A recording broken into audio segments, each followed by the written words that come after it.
Avril 2025. Quartier général de l'Africom, Stuttgart, Allemagne. Les lumières tamisées de la salle de crise projetaient des ombres menaçantes sur les visages tendus des officiers supérieurs. Au centre, le général Michael Langley, uniforme impeccable, mâchoire serrée, fixait l'écran géant où défilaient les rapports venus du continent africain. À sa droite, une note prioritaire s'affichait. Burkina Faso, incident diplomatique imminent. Langley fronça les sourcils. Il s'agissait d'un petit pays, sans accès à la mer, souvent méprisé par les stratèges de Washington. Mais depuis l'arrivée au pouvoir du capitaine Ibrahim Traoré, le Burkina Faso s'était transformé en symbole. Symbole de refus, d'insoumission, et surtout, de rupture avec les vieux maîtres. Ils ne comprennent pas à qui ils s'adressent, marmonna Langley. Ils oublient qui protège ce continent depuis des décennies. Il appuya sur un bouton rouge. Préparer une déclaration publique. Et que l'ambassade américaine à Ouagadougou demande immédiatement une audience avec le chef de l'État. Ouagadougou. Palais présidentiel. Même jour. Ibrahim Traoré lisait calmement la retranscription intégrale de l'intervention du général Langley lors d'un forum tenu à Dakar. Dans ce discours, le commandant d'Africom évoquait l'immaturité stratégique de certains États africains, fustigeait les partenariats avec des puissances non occidentales, et insinuait que la gestion burkinabé des ressources minières était à surveiller de près. Il referma le document. Aucune émotion apparente. Pourtant, ses yeux trahissaient une tempête intérieure. Ils n'apprendront donc jamais. Il fit signe à son conseiller diplomatique, un ancien professeur de géopolitique reconverti en stratège discret. Préparez-moi une réponse. Pas pour lui faire plaisir, mais pour réveiller les consciences. Le conseiller hocha la tête. Message lu à haute voix? Non. Pas cette fois. Je vais la livrer moi-même. 2 jours plus tard. Base militaire de Cambouinsin. Sous un soleil écrasant, le général Langley descendait de son jet privé, accompagné de ses officiers. L'ambassadeur américain, transpirant à grosses gouttes, s'efforçait de masquer l'embarras. Il avait compris, trop tard, que le ton condescendant du général ne passerait pas. Langley croyait encore à une mise au point tranquille. Une discussion entre hommes puissants. Il avait exigé une rencontre en face à face avec Ibrahim Traoré. Il l'obtint. Mais pas celle qu'il espérait. Dans une grande salle vide, sans traducteur, sans caméra, Ibrahim Traoré fit son entrée, vêtu simplement. Ni costume, ni fanfare. Juste un dossier sous le bras, et un regard plus tranchant qu'un sabre. Langley se leva, tendit la main. Ibrahim ne la prit pas. « Général, vous avez demandé une audience. Vous l'avez. Dites ce que vous avez à dire, puis écoutez. » Langley tenta un sourire. « Monsieur le Président, nous sommes ici en alliés. Mais nous nous interrogeons sur certains choix récents de votre gouvernement. Vos relations avec certaines puissances non alignées nous inquiètent. Et la stabilité régionale est... » Ibrahim l'interrompit. « Vous êtes inquiet pour vos intérêts, pas pour notre peuple.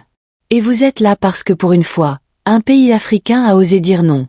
Nous n'avons ni bases militaires étrangères, ni drones de surveillance qui volent sans permission, ni accord léonin signé en cachette. » Il posa son dossier sur la table. « Vous parlez d'immaturité stratégique? Soit. Parlons-en. Savez-vous combien d'écoles ont été reconstruites dans les zones libérées par nos forces armées? 0, de votre part. Savez-vous combien de milliards ont quitté le continent africain par des sociétés écrans liées à vos multinationales? Des centaines. Et combien d'armes ont circulé entre vos bases et les groupes armés qui déstabilisent le Sahel? Trop. Langley blêmit. Ce sont de graves accusations. Ce sont des faits. Et vous ne me répondez jamais sur l'essentiel. Pourquoi êtes-vous ici? Pour protéger qui? Les peuples africains ou vos pipelines invisibles? Langley se leva, visiblement irrité. Monsieur Traoré, nous avons des engagements internationaux à respecter. Et moi j'ai un peuple à protéger. Vous n'êtes plus les bienvenus ici. L'ère de la tutelle militaire est terminée. Le Burkina Faso choisira ses partenaires, en fonction de ses besoins, pas de vos agendas. Puis, d'un geste lent, il sortit un document. Un décret présidentiel ordonnant l'interdiction de toute opération militaire étrangère sur le territoire burkinabé, sans validation expresse du Conseil national de sécurité. Et ceci prendra effet immédiatement. Votre base d'écoute à Dori? Démantelée. Vos agents infiltrés? Surveillés. Vos livraisons d'armes? Bloquées. Et si vous tentez de passer en force, vous ne trouverez pas un peuple, mais une nation debout. L'Anglais resta figé. Dans la salle, un silence glacial s'était abattu. Ibrahim termina d'une voix plus douce, mais plus grave encore. Je n'ai pas été formé dans vos académies. Je ne vous dois rien. Mais je dois tout à mes ancêtres. Et à mes enfants. Ce combat, ce n'est pas contre vous. C'est pour nous. Pour que plus jamais un homme noir ne vive libre dans un pays surveillé. Puis il se leva. L'entretien est terminé. Je vous souhaite un bon retour. En toute sécurité. Chez vous. L'Anglais sortit, le visage fermé. L'humiliation était totale. Et le message, dévastateur. Le lendemain. Médias africains. Réseaux sociaux. Canaux alternatifs. La vidéo fuite. Intentionnellement. On y voit des extraits audio, des témoignages anonymes de diplomates présents. Le monde entier découvre qu'un président africain a tenu tête, sans trembler, au plus haut gradé américain sur le continent. Le peuple burkinabé explose de fierté. Dans les rues, des pancartes surgissent. Pas de base sans notre voix. Nous sommes le futur, pas une colonie. Ibrahim, fils du Faso, garde la tête haute. Et à Washington, silence. Gêné. Coupable. Un conseiller du Pentagone lâche en off. On a sous-estimé ce gars-là. Il n'est pas qu'un capitaine. C'est un symbole. Et les symboles, ça fait trembler les empires. 8 avril 2025 Ouagadougou, 6 heures du matin. Le soleil venait à peine de se lever sur la capitale burkinabé que déjà, les rues vibraient d'une énergie particulière. Quelque chose avait changé. Ce n'était pas seulement la météo ou l'air du matin. Non. C'était un souffle nouveau. Un souffle de dignité. Sur les radios locales, un extrait audio circulait, présenté comme un enregistrement confidentiel de la rencontre entre Ibrahim Traoré et le général Langlais. Les voix étaient brouillées, mais les mots du chef de l'État étaient clairs, puissants, irréfutables. Ce combat, ce n'est pas contre vous. C'est pour nous. Dans les taxis, les kiosques à journaux, les marchés de Zogona ou de Tampouy, les gens ne parlaient plus que de ça. Un sentiment de fierté, trop longtemps étouffé, refaisait surface. Pour la première fois depuis des décennies, un dirigeant africain avait humilié l'Empire, sans avoir besoin d'une guerre, d'un boycott ou d'un discours à l'ONU. Mais ailleurs, dans les coulisses de la géopolitique mondiale, cette humiliation ne resterait pas sans réponse. Washington DC, salle de coordination de la CIA. On l'a laissé faire trop longtemps, lança un analyste en jetant un rapport sur la table. C'est un militaire populiste, pas un diplomate. Il faut le rappeler à l'ordre. Le ton était glacial. Les visages, tendus. Une carte du Burkina Faso était projetée, annotée de zones d'influence, de réseaux informels, de mines stratégiques. Il a coupé nos relais à Dori, suspendu les accords de partage de renseignements, et refuse tout survol de drones américains. Même nos partenaires de l'OTAN n'osent pas aller aussi loin. Un haut conseiller s'appuya sur la table, regard noir. Alors faisons ce que nous faisons de mieux, façonner l'opinion. Paris, studio d'un grand média d'info continu. Une dépêche tomba sur les téléscripteurs. Titre. Le Burkina Faso dérive dangereusement vers l'isolement stratégique. Puis, dans les heures qui suivirent, une série d'articles, de reportages et d'analyses inondèrent les plateformes. Ibrahim Traoré, le jeune capitaine au tempérament imprévisible. La Russie et la Chine s'implantent en Afrique. Le Burkina, nouvelle base d'influence. Des zones d'ombre dans la gestion sécuritaire du Sahel. À peine voilée, la stratégie de diabolisation se mettait en marche. L'objectif? Déstabiliser la figure d'Ibrahim Traoré, le couper de son peuple, et semer le doute. Mais ce que les stratèges occidentaux n'avaient pas anticipé, c'était la maturité nouvelle de la jeunesse burkinabé, connectée, éveillée, et farouchement loyale. Ouagadougou, quartier Paspanga. Derrière un petit centre culturel, une équipe de jeunes vidéastes, influenceurs, journalistes citoyens, s'était réunie. Ils venaient de publier une vidéo virale intitulée « Ce qu'on ne vous dit pas sur l'incident entre Ibrahim Traoré et le général américain ». En 6 minutes, le clip démontait méthodiquement les narratifs occidentaux, images d'archives, témoignages de soldats, extraits de la Constitution, comparaison avec des accords signés dans d'autres pays africains. Ce n'est pas Ibrahim contre l'Amérique, disait l'un des intervenants. C'est la souveraineté contre l'ingérence. La dignité contre la soumission. Résultat? 3 millions de vues en 24 heures. Et une tendance hashtag Burkina debout sur X, anciennement Twitter, TikTok et Telegram. Dans l'ombre, la réplique secrète. Mais pendant que l'opinion publique bouillonnait, un autre front s'ouvrait dans le silence des services secrets. À Abidjan, à Dakar, à Niamey, des agents liés à Africom reprenaient contact avec d'anciens officiers hostiles à Traoré. Des opérations d'influence discrètes se mettaient en place. Des financements suspects apparaissaient dans des ONG locales. Des pseudo-groupes de défense des droits de l'homme, fraîchement créés, dénonçaient une dictature militaire naissante. À Ouagadougou, le Conseil national de sécurité intercepta des communications codées. Quelque chose se préparait. Un de leurs analystes, le capitaine Zida, résuma l'état d'alerte dans un rapport interne. Après l'humiliation du général Langlais, le Burkina Faso est devenu une cible prioritaire. Ce ne sont plus des critiques. C'est une guerre silencieuse. Une guerre des récits. Une guerre d'usure. Une guerre mentale. Ibrahim Traoré, conseil de guerre à Koziam. Dans le palais présidentiel, Ibrahim réunissait ses plus proches conseillers, dans un cercle restreint. Il savait que le pire était peut-être à venir. Pas une guerre classique, mais une guerre hybride, sabotage, désinformation, soulèvement télécommandé. Il fixa la carte du pays, puis parla calmement. On ne gagnera pas cette bataille avec des armes. Ni même avec des discours. Mais avec une stratégie claire, un peuple éveillé, et une unité de fer. Puis, il se tourna vers son ministre de l'Éducation. Faites venir les universitaires. On va former des bataillons de citoyens. Pas pour la guerre. Pour la vérité. Et à son chef de la cybersécurité. Renforcer la défense numérique. À partir de demain, plus aucun faux récit ne doit circuler sans contradiction. Enfin, à son conseiller en communication. On va écrire notre propre histoire. En plusieurs langues. Pour que même au fin fond d'un village, chaque Burkinabé sache ce qui se joue. Conclusion du chapitre. La guerre que le général Langlais croyait militaire s'était transformée en guerre culturelle, morale et médiatique.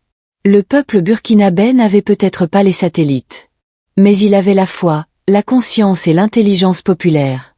Et dans ce nouveau combat, Ibrahim Traoré n'était pas seul.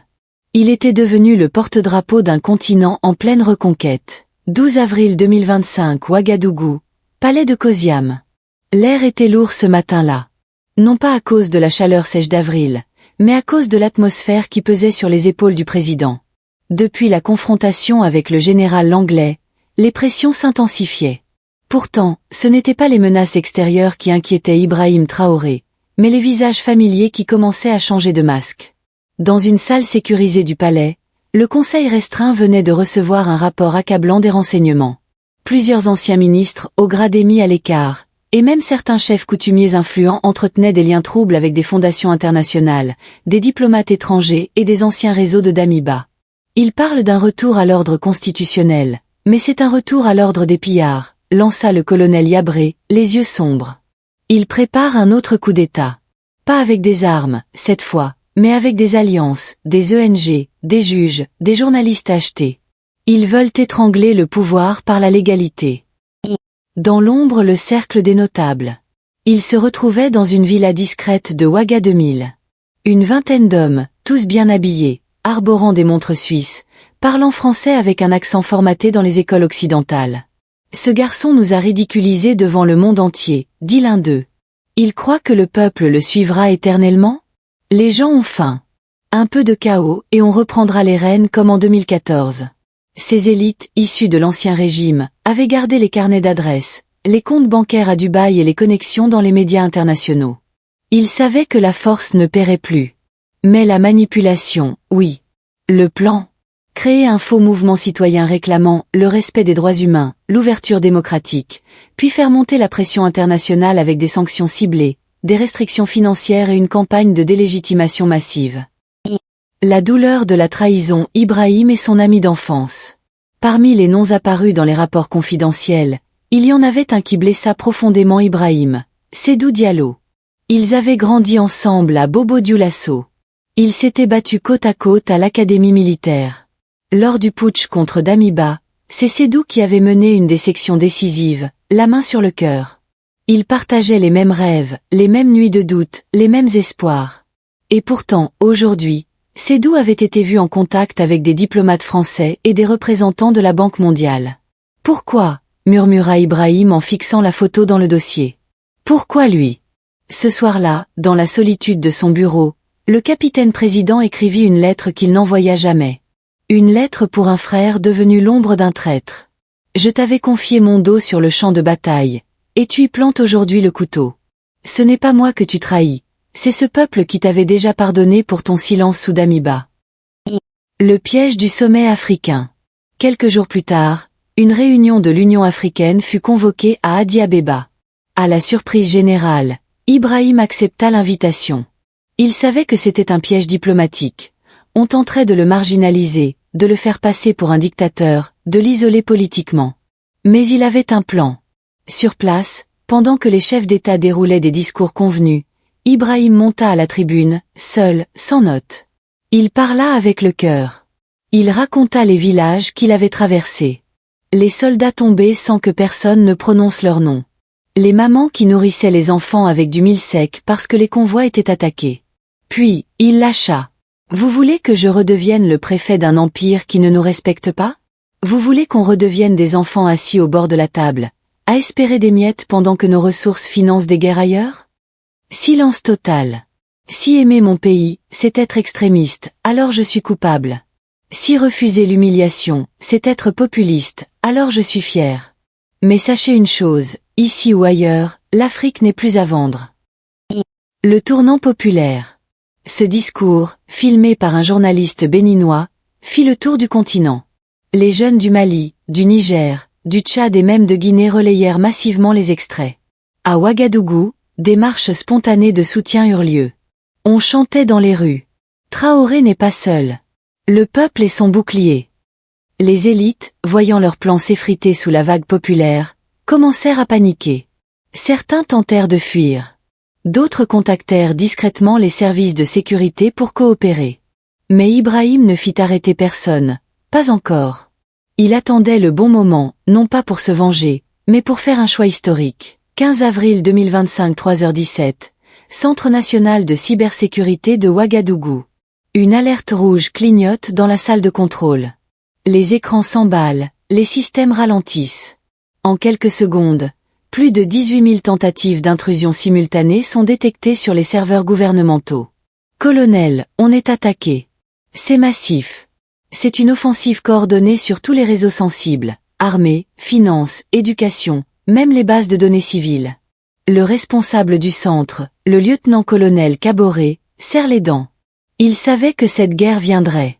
Mais il ne pensait pas qu'elle frapperait si fort, si tôt. L'origine de l'attaque, un réseau international masqué. Le rapport préliminaire est glaçant. Les IP traqués proviennent de serveurs rebondissant en Roumanie, au Texas, à Djibouti, et même dans des ambassades africaines. L'analyse du code utilisé révèle la signature de UNI 8200, une unité d'élite spécialisée dans la guerre cybernétique. Mais ce n'est pas tout. Une partie du code utilisé dans l'attaque est un dérivé d'un ancien programme, développé par Africom, dans le cadre d'une coopération supposée antiterroriste avec des États africains. La trahison est encore plus profonde qu'on ne le pensait. Le but de l'attaque, semer le chaos silencieusement. Ils ne cherchent pas à tout détruire, non. Ce serait trop visible. Ils veulent falsifier les comptes publics et créer de fausses dépenses. Effacer les preuves de détournement d'anciens dignitaires. Libérer des détenus par des ordres administratifs numériques falsifiés. Planter des faux messages du gouvernement pour déstabiliser la population. Couper l'accès des forces de défense à leurs canaux de communication cryptés. C'est une guerre froide, propre, sans bombe ni sang. Une guerre où la mémoire d'un pays peut être effacée, d'un simple clic. Réaction immédiate. Contre-offensive silencieuse. À 4 heures, Ibrahim Traoré est réveillé d'urgence. Il lit le rapport, pose une main sur le dossier, puis murmure. Ils veulent voler notre futur en manipulant notre présent. Ils convoquent une réunion de crise. Les services secrets, les experts cyber, même certains jeunes hackers patriotes venus de l'université Joseph Kizerbo sont appelés. On ne combat pas le feu avec de l'eau. Parfois on utilise un autre feu, dit le président. Dans le plus grand secret, une cellule spéciale nommée bouclier numérique est activée. À sa tête, une jeune femme brillante, Aïssata Sanon, exilée au Canada pour ses opinions panafricanistes, revenue au pays depuis la rupture. On va leur montrer qu'on n'est pas des moutons numériques. On va les traquer, les exposer, et riposter intelligemment. Riposte, la vérité comme arme. Le 17 avril, pendant que les médias internationaux restent silencieux sur l'attaque, une série de révélations orchestrées par bouclier numérique explose sur les réseaux sociaux burkinabais. Des documents confidentiels fuitent. Un échange entre un ambassadeur occidental et un opposant burkinabé proposant un soutien logistique pour restaurer la démocratie. Des virements bancaires entre d'anciennes figures de la Sonabi et des consultants en cybersécurité liés à des firmes américaines. Des vidéos internes de réunions stratégiques tenues à Abidjan où l'on parle de mettre fin à l'aventure Traoré avant juillet 2025. Le peuple réagit immédiatement. Des jeunes investissent les cyberspaces, défendant leur pays à coups de hashtags, de mèmes, d'enquêtes amateurs. Les radios locales relaient les informations. Le gouvernement publie une adresse officielle d'urgence, mettant à nu les faits. Les conséquences géopolitiques. Sous pression, certaines ambassades ferment temporairement. Les connexions avec certaines ONG sont suspendues. Les États-Unis, gênés, nient toute implication, mais ne peuvent pas expliquer pourquoi certains fichiers codés dans l'attaque ressemblent à leurs systèmes internes. Le général Langlais reste silencieux. Mais dans les coulisses, l'échec de cette guerre invisible signe une fracture majeure. Le Burkina Faso vient de repousser une attaque hybride avec dignité et intelligence, sans tirer un seul coup de feu. Clôture du chapitre. Dans les rues de Ouagadougou, une fresque est peinte sur un mur par un jeune artiste. On y voit une silhouette noire, un ordinateur à la main, et cette inscription. Le feu ne brûle plus ceux qui connaissent la lumière. Traoré regarde l'image en silence. Il sait que ce n'est qu'une bataille. Que l'ennemi ne dort jamais. Mais il sait aussi ceci, le peuple est éveillé. Et tant qu'il restera éveillé, aucun algorithme, aucun général étranger, ne pourra éteindre cette lumière.